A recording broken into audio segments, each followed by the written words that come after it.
உலகமெங்கிலும் நிறைந்திருக்கும் ஜீ தமிழ் தொலைக்காட்சியின் அன்பு தமிழ் நெஞ்சங்களுக்கு அடியேன் சுபாஷ் பாலகிருஷ்ணனுடைய அன்பான வணக்கங்களும் வாழ்த்துக்களும். இன்றைக்கி நம்ம பார்க்க போகிற தலைப்பு, வாழ்க்கையில் நம்பிக்கை துரோகம் அப்படிங்கிறது இருக்குது. இந்த நம்பிக்கை துரோகத்தை எப்படி புரிஞ்சுக்கிறது, எப்படி சமாளிக்கிறது, ஜோதிட ரீதியாக எந்த மாதிரியான உதவிகள் நமக்கு கிடைக்க வாய்ப்பு இருக்குது, இந்த கேள்வியை நம்ம பார்ப்போம். ஜோதிட ரீதியாக எப்படி உதவி செய்ய முடியும் அப்படின்னு பார்த்தீங்கன்னா, இந்த நம்பிக்கை துரோகம் நடக்க போகுது அப்படிங்கிறத சொல்லுறதே ஜோதிடம் தானே. இன்னும் 1 வருஷம் 1.5 வருஷத்துக்கு பிறகு நம்பிக்கை துரோகம் நடக்கும், இல்லை சில உறவுகளால் உங்களுக்கு நம்பிக்கை துரோகம் ஏற்படலாம் அப்படிங்கிறத சொல்லி வழிகாட்டுறதே ஜோதிடம்.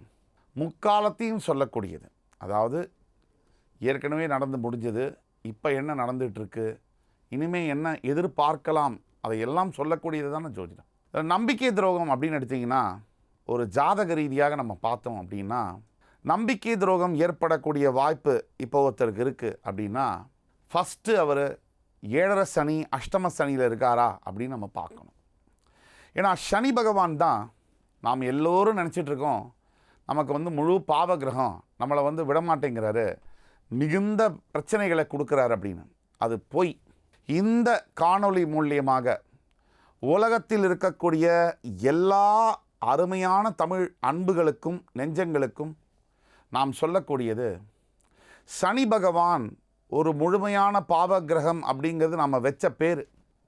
அத்தனை பழியையும் சுமந்து கொண்டு அவர் நமக்கு நன்மையையே செய்கிறார். என்ன கேட்டிங்கன்னா, குருவை விட ஒரு படி மேல் சனி பகவான். எப்படி அப்படின்னு பார்த்தோம்னா, ஒரு குடும்பத்தில் உதாரணமாக எடுத்தோம்னா, ஒரு அப்பா, ஒரு அம்மா, அப்புறம் பிள்ளைங்க. இந்த அப்பா பார்த்திங்கன்னா, ஒரு காலகட்டத்துக்கு பிறகு, ஒரு 45 வயசுக்கு பிறகு குடும்பத்துடைய எல்லா கெட்ட பேரும் அவர் வாங்கிப்பார். ஆனால் இந்த குடும்பத்தை நடத்துறதுலேருந்து, 3 வேளை சாப்பாடு போடுறதுலேருந்து, அந்த குடும்பத்தை காப்பாற்றுறதுக்காக தன்னுடைய உடல், ஆவி, பொருள் எல்லாத்தையும், மொத்த வாழ்க்கையும் தொலைக்கிறது யார்? அப்பா தான். அதே தான் சனி பகவானும். சனி பகவான் நம்பிக்கை துரோகத்தை ஒரு மனிதனுடைய வாழ்க்கையில் மிகப்பெரிய ஒரு வலி தரக்கூடிய விஷயங்களை ஏற்படுத்தக்கூடியது. ஏன் அப்படின்னா, அந்த மனிதனை அடுத்த நிலைக்கு, வாழ்க்கையில் அடுத்த நிலைக்கு பக்குவப்படுத்துறதுக்கும், ஒரு மிகப்பெரிய ஞானத்தை உண்டாக்குவதற்கும் சனி பகவான் இதை ஈடுபடுகிறார். அப்போ நம்பிக்கை துரோகம் கண்டுபிடிச்சிக்கிறதுக்கு, யார் நமக்கு நல்லவர், யார் நமக்கு கெட்டவர், யாரை நம்பலாம், யாரை நம்பக்கூடாது, அடையாளம் காட்டுறது யார்? சனி பகவான். எப்போ? 7.5 சனி அஷ்டம சனியில். இதுதான் முக்கியமான ஆச்சரியம், அதிசயம்.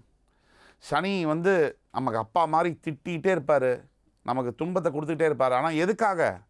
இந்த மிகப்பெரிய வாழ்க்கையில் நம்மளுடைய நன்மைக்காக, நம்மளுடைய உயர்வுக்காக. ஆக நம்பிக்கை துரோகத்தை அஷ்டம சனி 7.5 சனி மூலியமாக கண்டறிய முடியும். தனிப்பட்ட ஒருவருடைய ஜாதகத்தில் 5ஆம் பாவகம், லக்னத்தின் 5ஆம் பாவகம் கெட்டு போயிருந்தாலோ, பாவகிரக தொடர்புகள் ஏற்பட்டிருந்தாலோ, அந்த நபர் நம்பிக்கை துரோகத்துக்கு ஆளாகிறார், தசா புக்தியின் காரணமாக. ரொம்ப முக்கியமான காலகட்டம் எதுன்னா, நம்மளுடைய தசாபுக்தி, நம்முடைய அஷ்டம சனி, நம்முடைய 7.5 சனி. இந்த காலகட்டங்களில் நம்முடைய வாழ்க்கைக்கு எது நல்ல உறவு, எது தீய உறவு அப்படிங்கிறத எடுத்து காமிக்கிறது. இந்த காணொளி உங்கள் எல்லாருக்கும் பிடிச்சிருக்கும்னு நம்புகிறேன். மறுபடி வேறொரு நிகழ்ச்சியில் உங்கள் அத்துணை பேரையும் சந்திக்கும் வரை உங்களிடமிருந்து விடைபெறுவது உங்கள் சுபாஷ் பாலகிருஷ்ணன். நன்றி, வணக்கம், வாழ்க வளமுடன்.